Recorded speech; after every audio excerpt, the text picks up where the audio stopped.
Love is complicated and can take many forms, such as sharing a heart-to-heart with your father for a moment, gratitude to give your soul to an opponent, a needle to the brain, a kiss for a murder game, a taste of mother's milk from an ant thumb, and of course an abundance of sticky substance that possesses the properties of both rubber and gum. Love in Hunter x Hunter does not mean the same thing to its characters as it does to most of us. However, it does drive them infinitely further than many of us would ever dare go. And after a certain point, it becomes a bit difficult to classify Hunter x Hunter as a shonen manga, which technically it is and always will be because it's published in a shonen magazine, but it has undoubtedly evolved into more of a seinen. However, I would also make the argument that it contains a core element of the shoujo genre, which is primarily characterized by the exploration of love. And this shouldn't be surprising because Togashi even once drew a romantic comedy called Tende Showaru Cupid, which Togashi later considered a failure because he felt that writing romance was a skill far beyond his capabilities. But that doesn't mean that Togashi gave up. Nah.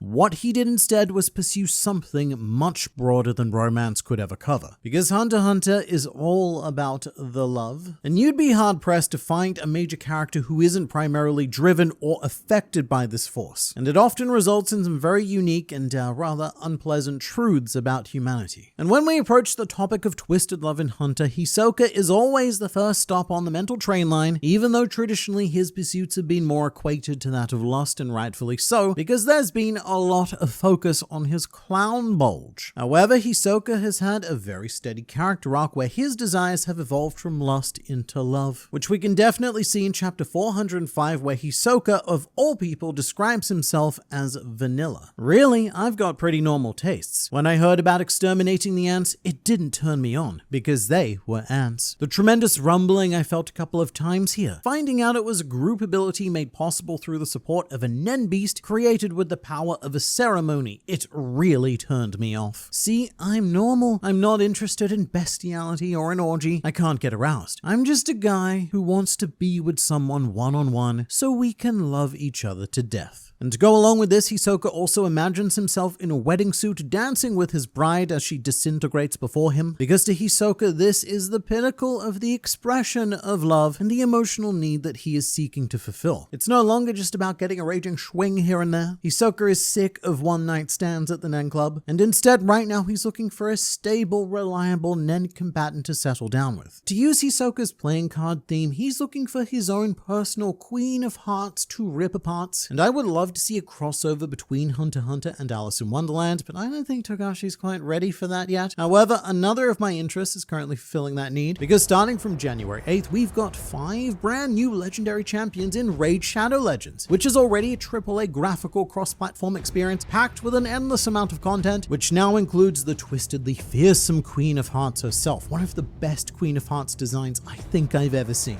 And all of this is part of Raid's special Alice's Adventure event, where you can get the aforementioned Alice herself for free by opening Raid on 14 different days. However, you must start by March 26 to earn her this way, and you can complete the Mad Hatter Fusion event to grab him and face off against the Queen of Hearts in the event dungeon. But man, on the internet, how do I, mere YouTube viewer doing the dishes, attain such glory? Well, don't worry, I got you covered. Just click my link in the description or scan the QR code on screen to get amazing bonuses available only through my link, including a huge starter pack with an epic champion Tagoar, and you'll get another starter pack after reaching level 15 with an epic Fayne. Also, more things, because after downloading with my link, you can also use the promo code Monkey King to get my favorite legendary champion, Sun Wukong. However, he's only available until February 7th. After that, no monkey for you, and you'll go on to regret your complete and utter lack of monkey for the rest of your days, so you might want to get on that now. Plus, you can also come and find me under the name Grandline Guy and join my clan, so definitely check Raid out. This is a real fun event, but for now it's back to you, me. And Hisoka has entered that style of relationship during the Succession Contest arc with Illumi Zoldyck, who Hisoka hired to assassinate himself, with Illumi mentioning that the two of them have a prenuptial agreement that he still gets paid if Hisoka is killed by someone else first. A prenup is obviously a legal agreement that a couple can choose to sign before entering marriage. It's basically a way of safeguarding existing assets for each party, which is the kind of security that Illumi needs to enter this kind of relationship. He needs to know that he's still getting paid even if things end poorly. And even though Illumi does use Hisoka's prenup language, I should note that Illumi does not feel the same way. He has his own twisted perspective on love that we'll get to, but in Togashi's very odd expressions of love, this is Hisoka evolving, maturing, and in his own way, being ready for the commitment of love that he seeks to pursue. This is the true purpose of bungee gum elastic love. And I genuinely believe that Hunter x Hunter, from the perspective of Hisoka, is a shoujo manga. He's the main character constantly swooning over his harem of suitors, and Hisoka is driven arguably exclusively by his pursuit of love, and it's what makes him so endlessly fascinating to follow. And someone with a shockingly similar motivation to Hisoka is Isaac Netero. When he fought against the Ant King Meruem, Netero revealed that he dreamed of giving his heart and soul to battle an unstoppable adversary, and he then went on to say, "I'm a lucky man. I'm thankful for everything that led me to this point, that led me to you." And he even made this lovely little heart gesture in Meruem's general direction as well. The key difference between Hisoka and Netero is the pursuit of physical versus spiritual. Hisoka wants to be with someone who he can physically rip to shreds and have him be ripped to shreds. However, Isaac Netero was seeking someone to give his more intangible aspects to commit his heart and soul to a much deeper experience of love and gratitude. This is Netero's personal expression of love. It's a bit more abstract, and a lot of people do tend to get blindsided by it, but ever since the very beginning, Netero has been defined by the pursuits of the heart. In fact, his mobile office on the Hunter exam blimp contained a large framed kanji in the background, which is kokoro, meaning heart or mind. And this is the same kanji that Netero wears proudly upon his chest as he walks into battle with Meruem. And then there's also the pretty blatant act of physically destroying his own heart in order to activate the miniature rose. So the soul, look, that part's unseen, but he did quite literally give his heart to his opponent in this battle. But even Netero's techniques, his fearsome techniques, are described in a very gentle, loving way. In the 2011 anime, Netero's Zero Hand was said to gently envelop the target with indiscriminate love. I should say the manga text is quite different. It just says gently but firmly engulfing the target in a tender clasp. There's no mention of love specifically. But either way, it's wild that this is how the most destructive attack in Hunter x Hunter has been described. For a contrasting change, many people remember some of Netero's iconic last words, which are, "You understand nothing of humanity's potential for evolution." This is an extremely difficult line to translate because in Japanese this term for evolution can also mean malice. And it's quite clear that Togashi has written this as a pun. However, the English language is in the unfortunate position of having to choose one, so the anime went with evolution, but the manga chose malice. And more than that, the manga text also adds something quite interesting after that, which is, "You know nothing of the bottomless malice within the human heart." So again, going back to matters of the heart and its governance over all beings, especially Isaac Netero. And this is a perfect illustration of Togashi's complex feelings about the human heart and all of the feelings it makes, showing in this one character that the heart is capable of deep, comforting love, but also overwhelming malice. That love is a very messy emotion that can drive great creation and even greater destruction. And what's very cool to look back on is that one interaction between Netero and Hisoka, and how their two philosophies of love are completely mismatched. During the Hunter exam interview, Hisoka was very forward and he stated, "For the record, I'd very much like to fight you right now." But Netero just replies with, "Okay, thank you, that will be all." So Hisoka shooted his shot with Netero and he got rejected because Netero, mate, he's looking for commitment, someone he can give his heart to, and the immature and very battle-loose Hisoka was not that opponent. However, given his most recent appearance, I would argue again that Hisoka is maturing and has potentially taken a step towards the more Netero-like philosophy on love. Hisoka has now decided that he is combat monogamous and looking for someone one-on-one to quote, "love each other to death." And if his journey continues, I could see him ending up pursuing the depths of love that Netero was looking for one day. Also, I'm sure that young Netero wasn't exactly as mature as he was presented to us as, and he was probably a lot more Hisoka-esque in the past. But the next most paramount exploration of love occurs within the complex dynamics of the Zoldyck family, each of whom are trained/tortured from birth and molded into becoming assassins. And yet it's a weirdly warm family where everyone refers to each other by their own cute pet names, like how Killero is Kill, Miliki is Mill, and it goes on like that. I think the mistake that a lot of people make when viewing the Zoldyck family is trying to see them from a traditional perspective. From the outside looking in, it is a blatantly toxic, abusive, and horrific collection of sociopaths. But within that, and let's be generous and say unusual family framework, they do care for each other in a disturbingly normal and relatable way. Such as when Silver hears that Killer made a friend during the Hunter exam and he does the unthinkable for a shonen father Killua and says that he wants to sit down and talk about it. He asks about Killua's experience within the Hunter exam, how he met Gon, how he's feeling, and to quote Silver, he just wants to know everything. Just talk to me. You're no mere extension of me. While you're my son, you're also your own person with your own path to follow. And then he just lets Killua go to be with his friends. There is, of course, a slight sinister undertone because Silver is confident that Killua will return. But all in all, it's an unexpectedly sweet moment. Like opening a jar of Vegemite and discovering that it's Nutella. It's not a bad thing. It's just very confusing given the jar it came out of. And the jar that this father-son heart-to-heart came out of was the cold, brutal world of industrial scale assassination. And I think that's very much the point that Togashi is trying to hammer home. He has very deliberately placed this expression of warmth in a contrasting environment that should not make sense and perhaps can't make sense in any world that isn't Hunter x Hunter, but this is a reflection of Togashi's views of the real world. And what's becoming very clear is that he believes that love is an extremely powerful force, one that manifests in very different forms, some of them quite disturbing, which are the dynamics that he finds most interesting to explore. Which brings us back to Illumi, because almost everything that Illumi does to Killua, the torture, the psychological warfare, the sticking a literal needle in his brain, all of it is done because Illumi genuinely loves Killua and wants to protect and foster him. And people all over the internet will take issue with me saying that. They'll say, mate, you're sick if you see this as a form of love. And that's the point. It is sick because love isn't always clean. It has very, very ugly manifestations as well. And something to note when it comes to Illumi is that he believes that Killua feels the same way about him. When explaining the cost of Nanaka's power to Hisoka, Illumi stated that a person unable to fulfill a request and the person most precious to them will be killed. Hisoka then assumes that this person would be gone, after which point Illumi looks at him weirdly because Illumi believes that he is the most precious person to Killua. It's quite deranged, and this eventually takes a pretty wild turn because Illumi, in a very underrated scene, confronts Killua and Alaka in the woods, and he starts goading Killua into using Nanaka's power to kill him. And he does this for two reasons. One, because Illumi was prepared to die if it meant the safety of the rest of the Zoldyck family. He wasn't thinking of this out of assassination obligation, it was just because he loves his family. However, the second reason is because this is a very rare occasion where we get insight into the mind of Illumi, and we see an inner monologue where he states that Killua will suffer for the rest of his life, and that if he dies, he'll live on forever in Killua's heart. So Illumi is 100% okay with dying for the sake of love. Now, to be clear, this is not a love that is returned by Killua. He has a much more conventionally healthy dynamic with Alaka, which he focuses on, but this is Illumi's expression of love. And just like Hisoka and just like Isaac Netero, it is the main driving force behind the bulk of Illumi's time in Hunter x Hunter. But we've also recently had another take on family in the form of the Haoli. Their leader, Morena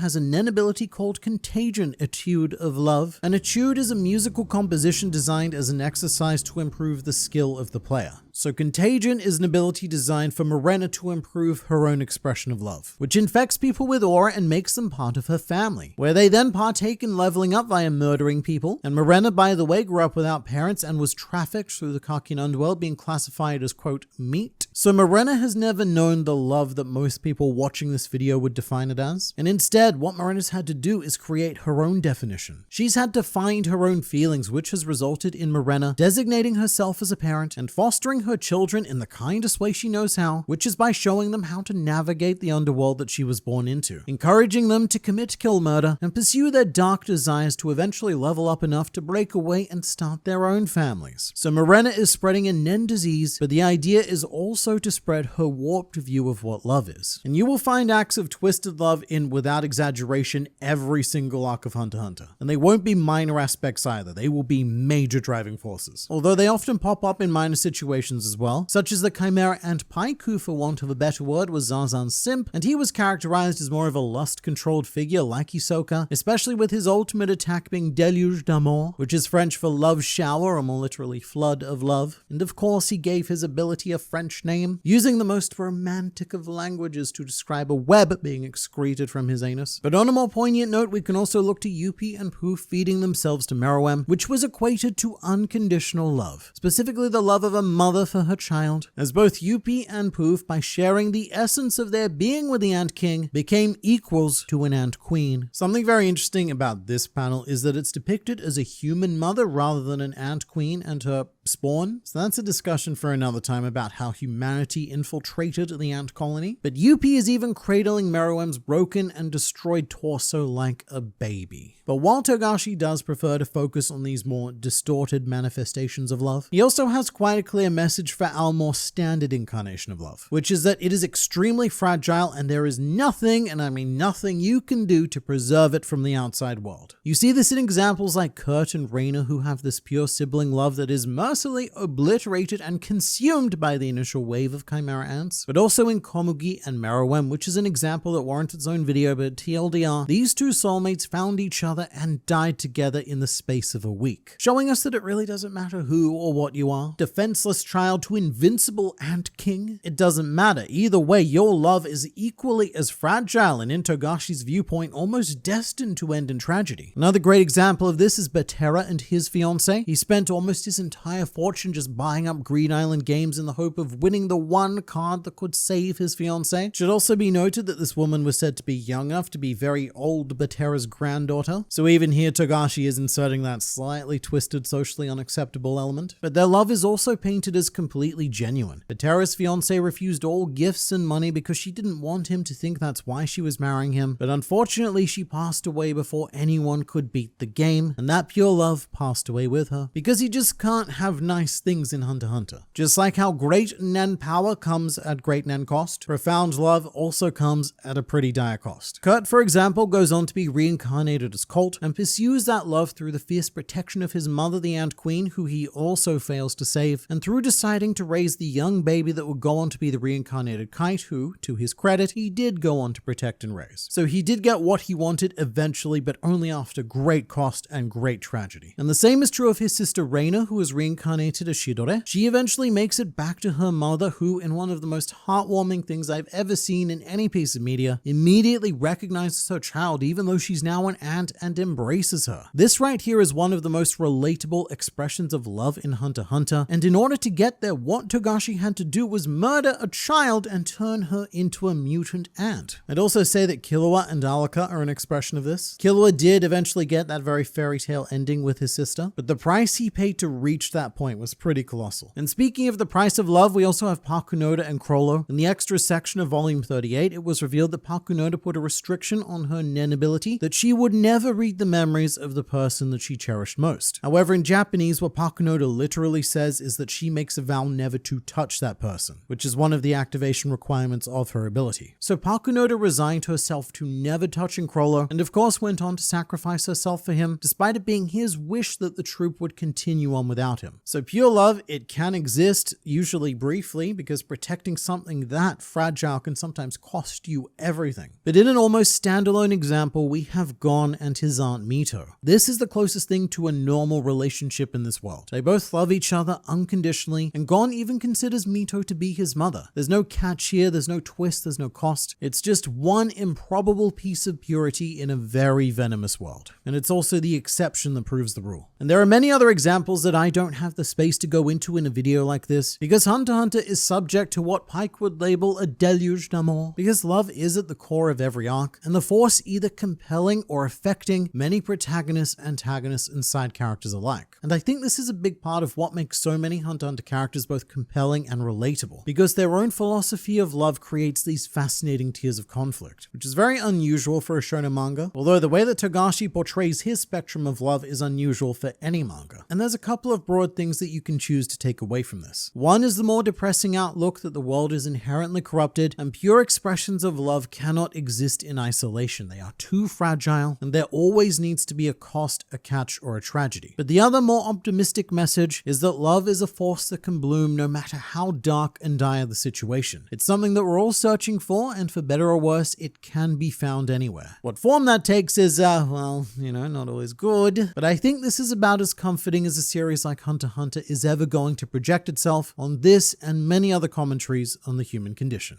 And thank you so much again to Raid for sponsoring this video, and I highly recommend checking out the Alice's Adventure event through my link in the description or by scanning the QR code on screen.